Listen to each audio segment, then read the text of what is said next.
चिपळूणमधील काही शिक्षक प्रशिक्षणाकरता रत्नागिरीत येत असताना निवडीत येथे एका गॅस टँकरनी त्यांच्या ट्रॅव्हल्सला पाटनं जोरदार धडक दिली आणि त्याच्यामध्ये जवळजवळ 27 शिक्षक जखमी झालेत। त्यापैकी 3 जणांना अतिदक्षता विभागात ठेवण्यात आलेलं आहे। सकाळी चिपळूण निघालेले शिक्षकांचं प्रशिक्षण रत्नागिरीतील पटवर्धन स्कूलमध्ये होतं आणि त्या ठिकाणी सगळे शिक्षक येत होते। असं असताना हा एकंदरीत ही घटना घडलेली आहे।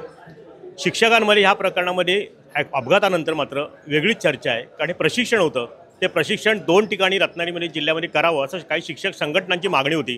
सिंधुदुर्गामध्ये ते 3 ठिकाणी करण्यात आलं होतं, पण रत्नागिरीमध्ये 2 ठिकाणी करावं, चिपळूणला 1 आणि रत्नागिरीला।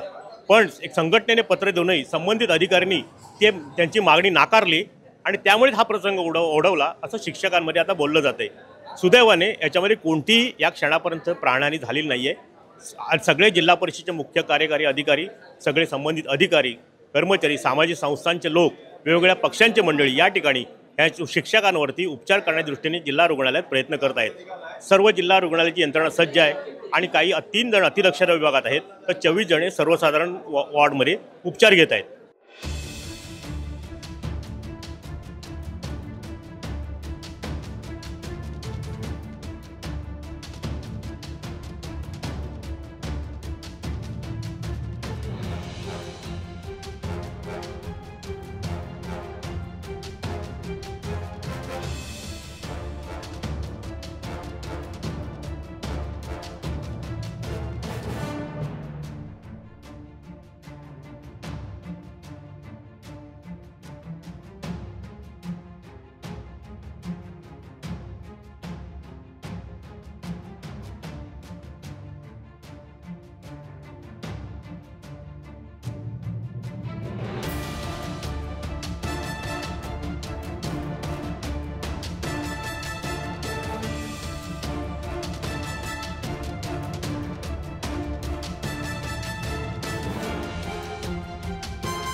एकंदर सारी परिस्थिती बघितली तर शिक्षकांवरती हा प्रसंग ओढवल्यामुळे विद्यार्थी वर्गात, पालक वर्गात सुद्धा अत्यंत भीतीचं वातावरण निर्माण झाले।